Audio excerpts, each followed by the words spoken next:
Move over to it. Go left. Overlap your lips with it. Where's it even matching up? Just go left. There. Smile now. Oh, there you go. You ruined it. I didn't even want to do this in the first place.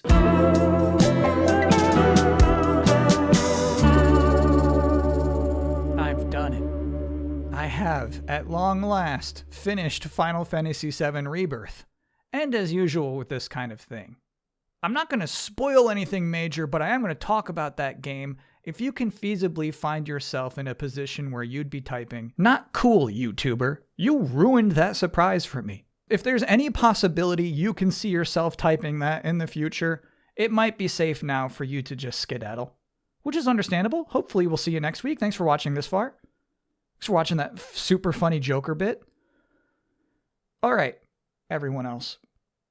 Look, Final Fantasy VII Rebirth has this thing in it. Kid G. Unfortunately, I only took this one screenshot of him, so we're going to be seeing this a bunch. Kid G is bad. He's bad to look at. He's bad to listen to. You wouldn't expect this. He sounds like, cool. Hopefully we can spar again in the future. He's an entirely optional side quest character, but he's prevalent. I guess my level of Final Fantasy VII fandom is soft, in that I didn't know for sure. I thought maybe this is just a guy from the original game that they brought back and fans would be excited to see again. It's not the case. Kid G is an original character, just something they thought up for the remakes, like Kyrie and Whispers. The fact is, at some point in the development of this game, somebody said, I have an idea for a new character. He's a goblin, and his name is Kid G. And he's cool. And then that was allowed. That got into the game. Now to level with you here, most of this week's episode is not about Final Fantasy VII Rebirth. We will get back to Kid G at some point, so please remember him. But what I would also like to talk about is a brand new thing that happened this week, the III Initiative. This was a brand new showcase aiming to elevate the top independent creators in video games. In particular, 45 minutes of bangers. Now, if you promise me 45 minutes of bangers, it's like giving candy to a baby. I'll be there. I'm susceptible to that because I know no one can deliver that. And so, when your show is just beginning and you get to this,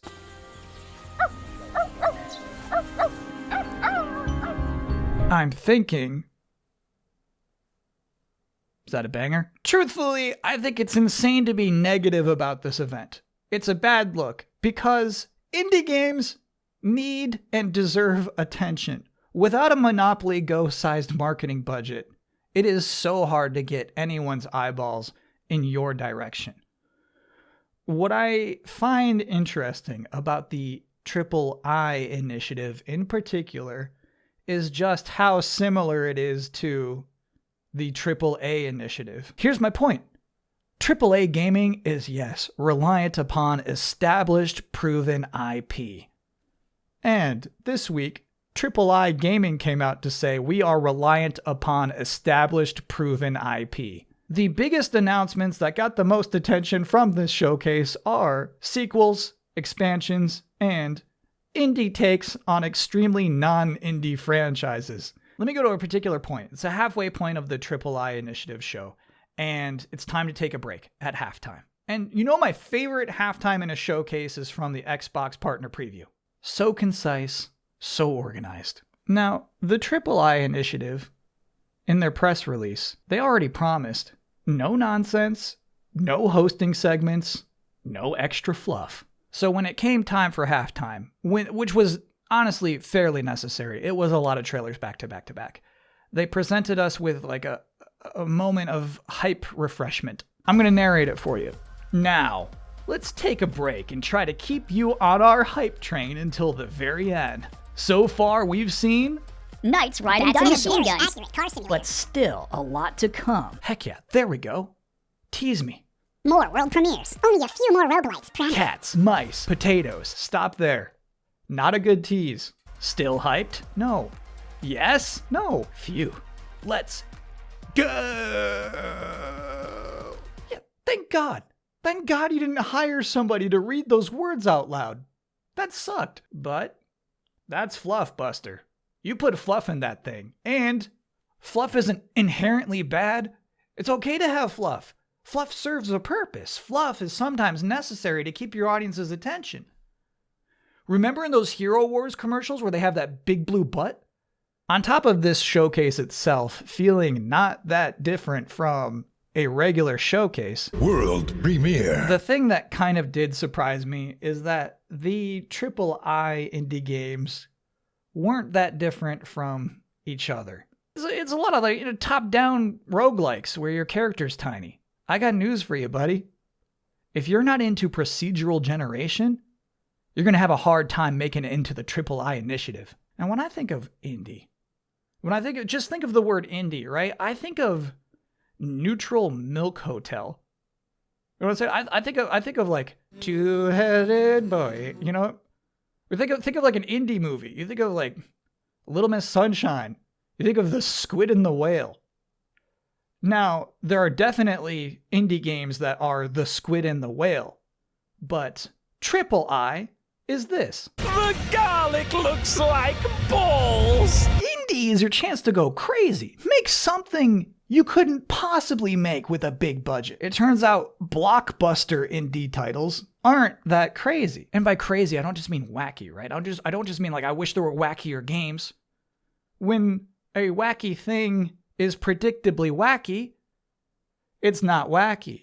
When the makers of What the Golf follow it up with What the Car, honestly, it's not that crazy. And I'm just talking prevalent themes here. Obviously, there was good stuff. The game I want to play the most that I saw is Gestalt Steam and Cinder, though honestly, it's probably because this kind of looks like Symphony of the Night. And the game I think had the most striking trailer is Laysara Summit Kingdom, which I would say looks incredibly unique, right? You wouldn't mistake this for any other game, but it's not crazy. And I expected crazy. The AAA initiative should be crazy. It should be fucking nuts.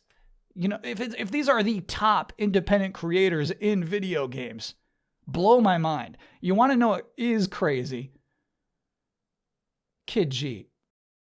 You want to see something really crazy? Koopa Po!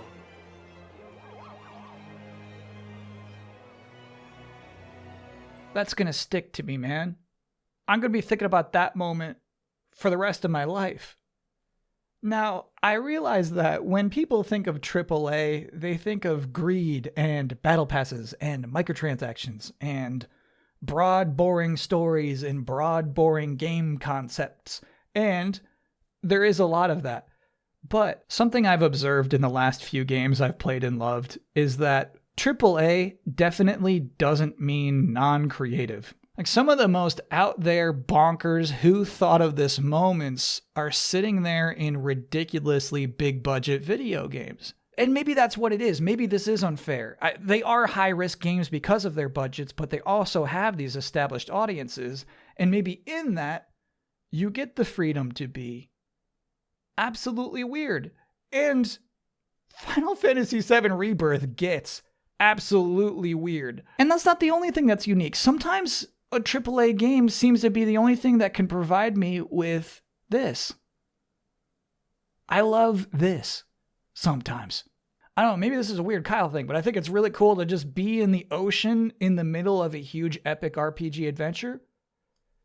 Is that weird? But finally, I'd like to look at Palworld, the hottest game in the world 2 months ago. I attribute a lot of the success of Palworld to the fact that it is pretty crazy. For the AAA initiative, Palworld arrived with a 12-second trailer for Palworld Arena. It's questionable whether that constitutes as a banger or not, but it's not like nobody else would show Palworld. It's not like no one else would give them the spotlight. They were in Summer Game Fest last year. And just like Summer Game Fest has to put Mortal Kombat 1, Nicolas Cage, Final Fantasy VII Rebirth, and Fortnite Wilds in its YouTube title, at this point, the presence of Palworld adds to the excitement and prestige of the III initiative. Surely that 12-second trailer brought more viewership. So, here at the end of the video, yeah, I do think it's embarrassing that the III initiative kicked off their press release with the phrase, "Let's go." And scroll up, just like any other big showcase, it's the established, proven IP that got people interested. But it worked on me. Their fake gamer swagger worked on me. I watched their whole damn 45-minute show. So I can't be here throwing stones at them. Firstly, yes, because Final Fantasy VII Rebirth is in the title of this YouTube video. But secondly, they got me to watch some trailers for some indie games I otherwise would not have given any seconds to. And that is an achievement. And that's delayed input for this week. Thanks for watching.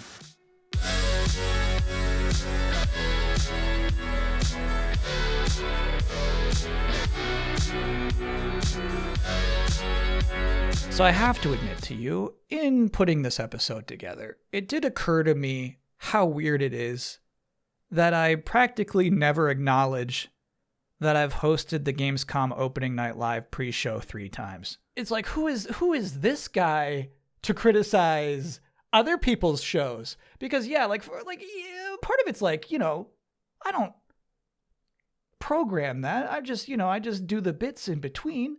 Some of it's out of my hands. I mean, like last year, technically, like the audio on the YouTube stream was effed up for like the first 10 minutes. The purpose of this pre-show. And also, technically, it was cringe and not funny. So yeah, it's not like those are praised pre-shows, right? I don't get a lot of positive feedback for those, but on the other side, not a lot of negative feedback.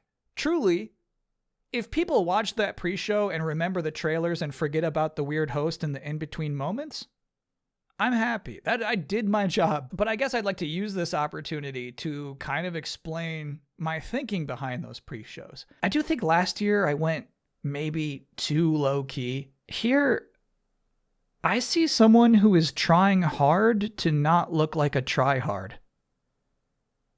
And it's not working. But my goal, what I'm trying to communicate to the audience from the standpoint of somebody who also watches these things is, look, these are not going to get you to stand up out of your couch.